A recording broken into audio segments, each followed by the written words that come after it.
Jésus est ressuscité, il est vraiment ressuscité. Alléluia.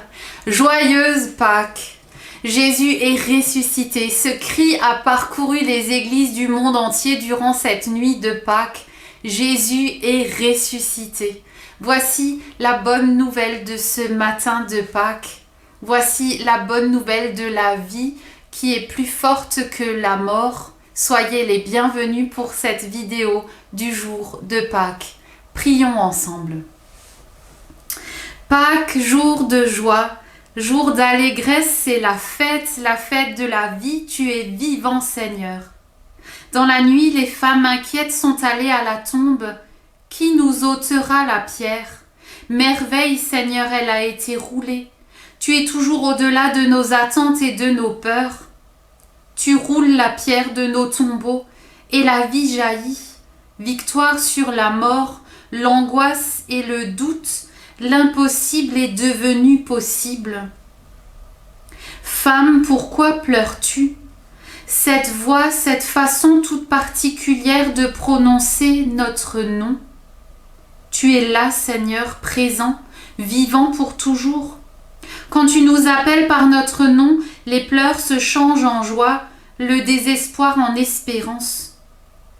Que de nuits, que d'impossibles dans nos vies sont transformés en un instant. Ta présence illumine notre vie. Avec toi, Seigneur, se lève un jour nouveau. Donne-nous de te suivre dans la confiance et l'amour. Amen. Écoutons l'évangile de la résurrection dans l'évangile selon Jean au chapitre 20. Pendant ce temps, Marie se tenait dehors près du tombeau et pleurait.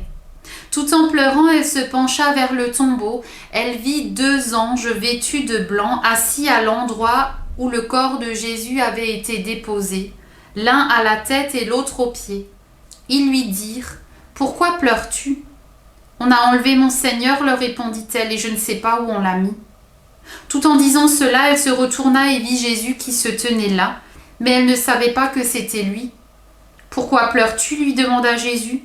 « Qui cherches-tu » Pensant que c'était le gardien du jardin, elle lui dit : « Si c'est toi qui l'as emporté, dis-moi donc où tu l'as mis pour que j'aille le reprendre. » Jésus lui dit : « Marie !»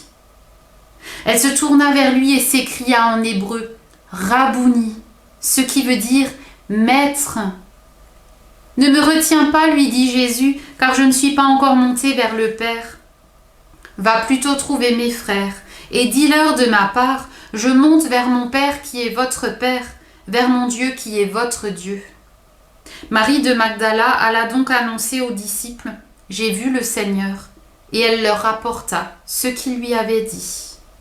Vérité est ta parole, Seigneur. Amen.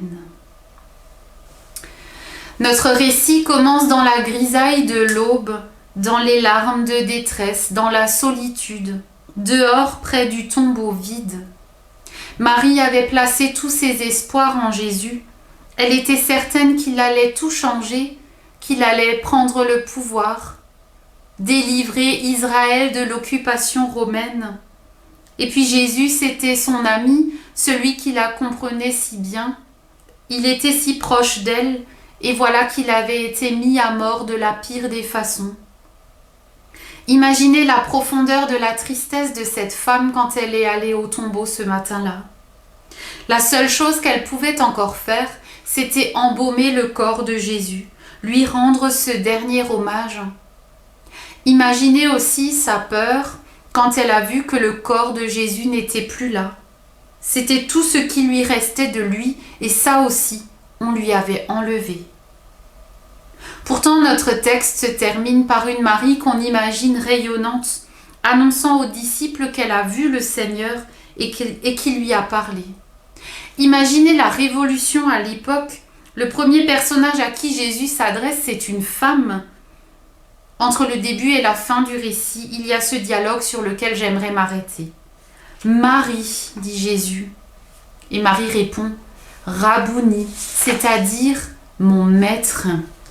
« Ne me retiens pas, dit Jésus, car je n'ai pas encore rejoint mon Père, mais va vers mes frères et dis-leur. » Marie. Il y a dans ce mot, dans ce prénom, une infinie tendresse. Marie. C'est comme si personne n'avait jamais appelé cette femme par son vrai nom. Ce simple Marie révèle tout le prix d'un nom, toute la dignité qui se cache derrière un prénom. Jésus ne l'appelle pas comme le fait l'Évangile par son origine, Marie de Magdala, comme les évangélistes appellent aussi Jésus, Jésus de Nazareth. Il l'appelle juste Marie, comme la femme unique et précieuse qu'elle est. Cette interpellation a complètement bouleversé Marie.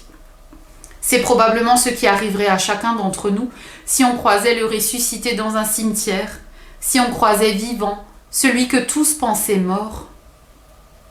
Marie. Jésus appelle cette femme par son prénom et on devine dans ce prénom toute la tendresse de Jésus. Il a fallu cet appel, cette parole pour que Marie puisse reconnaître en lui son Maître, son Seigneur. Il a fallu cette parole de Jésus pour que Marie arrive à entendre vraiment la voix de son Maître.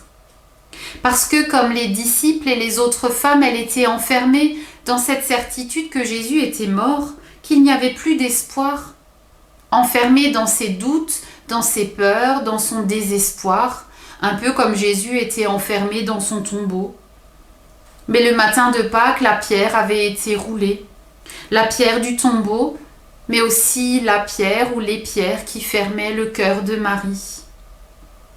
Soudain, quand elle a entendu la voix de Jésus, c'est comme si toutes les barrières étaient tombées, comme si la peur, le doute, le désespoir s'étaient évanouis. Et nous alors, quelles pierres doivent être roulées dans nos vies pour que nous puissions marcher libres à la suite de Jésus? Quelles pierres nous empêchent d'entrer dans la joie que Marie ressent en reconnaissant Jésus? Qu'est-ce qui nous enferme, nous empêche d'avancer? Qu'est-ce qui est mort en nous et a besoin d'être libéré ce matin? Le grand message de Pâques, ce n'est pas seulement la résurrection de Jésus en soi, mais c'est d'abord toutes les conséquences que cette résurrection a dans nos vies. Le tombeau vide du matin de Pâques proclame la victoire de la vie sur la mort, aussi dans nos vies, aussi dans nos morts. Quelles pierres doivent être roulées? Qu'est-ce qui doit céder en moi pour que je puisse vraiment, comme Marie, reconnaître en Jésus mon Maître? Vraiment marcher à sa suite. Ce matin, le matin de Pâques, l'Évangile nous rappelle que toutes choses peuvent tomber devant la voix de Jésus qui nous appelle. Et il appelle chacun de nous. Il nous connaît, chacune, chacun. Et il a pour chacune, chacun, un plan d'amour, des projets de paix et d'espérance. Quelque part, je crois que c'est à ce moment-là que Marie a vraiment reconnu Jésus, qu'elle a vraiment rencontré Jésus, au cœur de sa souffrance, de son désespoir. Dans cette épreuve de la mort, elle a vraiment su ouvrir son cœur. Et dans l'épreuve, on a toujours ce choix à faire. Ouvrir son cœur à Jésus qui nous appelle, ou alors s'enfermer dans sa solitude, dans sa souffrance, dans son désespoir. Marie aussi, elle était sans espoir, sans avenir, sans foi, tout était brisé en elle, et pourtant quand Jésus a prononcé son nom, tout ça s'est comme évaporé. Parce qu'en l'appelant par son nom, Jésus lui a redonné toute la dignité qu'elle avait perdue, tout l'espoir qui s'était évanoui. Toutes les barrières sont tombées. Toutes nos barrières peuvent tomber quand Jésus nous appelle, si nous nous mettons à l'écoute de sa voix qui nous appelle. Écoutez-le. Il vous appelle dans son infinie tendresse. Il prononce votre nom. Il veut vous donner sa vie. Vous redonner de l'espoir, vous remettre debout. Marie répond « Rabouni ». Ça vient du mot « rabbi ». Rabbi, c'est maître. « Rabouni », c'est mon maître. Elle ne reconnaît pas seulement en Jésus le maître, mais mon maître, mon Seigneur. son sauveur personnel. Marie se rend compte à la résurrection qu'en fait Jésus est tout près d'elle. Et finalement, le plus important dans la résurrection, c'est ça. Savoir, croire que Jésus est ressuscité il y a 2000 ans, ok, c'est bien, mais ça, c'est une information historique, un élément de catéchisme. Si ça ne change rien dans ma vie aujourd'hui, alors ce n'est pas vraiment un élément de foi. La résurrection, ce n'est pas un événement isolé qui est arrivé il y a bien longtemps et qu'on peut juste croire ou ne pas croire. Parce que si Jésus est ressuscité vraiment, alors imaginez un peu ce que ça veut dire aujourd'hui. Jésus est ressuscité, donc il n'est plus mort, donc il est encore vivant aujourd'hui. Et ça garantit la réalité des promesses qu'il nous donne quand il dit « Et voici, je suis avec vous tous les jours jusqu'à la fin du monde ». Il doit être vivant pour dire ça. La résurrection, c'est la présence de Jésus aujourd'hui, telle que nous pouvons la vivre. La présence de Jésus dans toutes nos situations, dans toutes nos joies, mais aussi dans toutes nos détresses. Aujourd'hui encore, nous pouvons vivre cette présence de Jésus. Il n'est jamais trop tard pour le faire. Bien plus encore, le fait que Jésus soit ressuscité, ça signifie qu'il a vaincu la mort, qu'il a été plus fort qu'elle. Et ça veut dire qu'aujourd'hui encore, il peut vaincre toutes nos morts. Vous savez, tout ce qui nous retient de vivre vraiment, tous les boulets qu'on traîne derrière nous, toutes ces petites morts de tous les jours. Cette vie de ressuscité, nous pouvons la vivre aujourd'hui déjà. Et ça ne s'arrête pas là. Jésus dit à Marie, « Ne me retiens pas, je n'ai pas encore rejoint mon Père, mais va vers mes frères et dis-leur. » Va et dis-leur. Ce que tu as vu et entendu, cet appel qui a touché ton cœur, ne le garde pas pour toi, mais va et parle.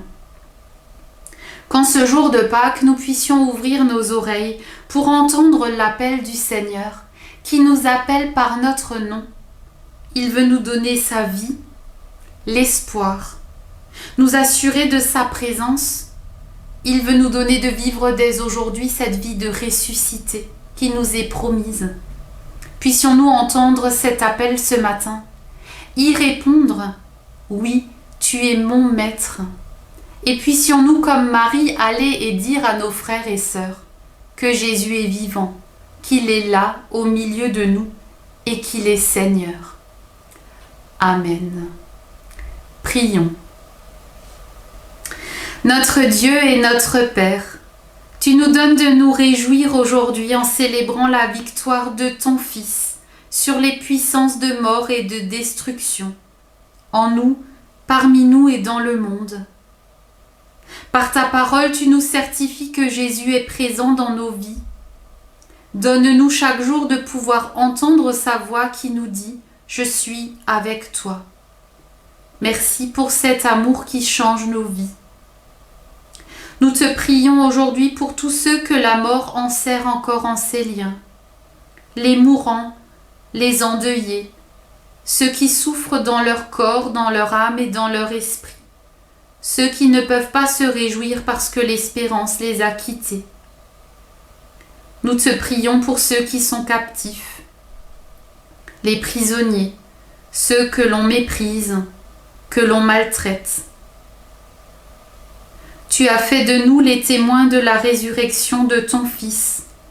Donne-nous courage et conviction pour annoncer partout et toujours que malgré toutes les morts que nous voyons autour de nous, la vie qui vient de toi est toujours plus forte que la mort. Garde-nous dans ta paix quand nous te prions. Notre Père qui es aux cieux, que ton nom soit sanctifié, que ton règne vienne, que ta volonté soit faite sur la terre comme au ciel. Donne-nous aujourd'hui notre pain de ce jour. Pardonne-nous nos offenses, comme nous pardonnons aussi à ceux qui nous ont offensés. Et ne nous laisse pas entrer en tentation, mais délivre-nous du mal.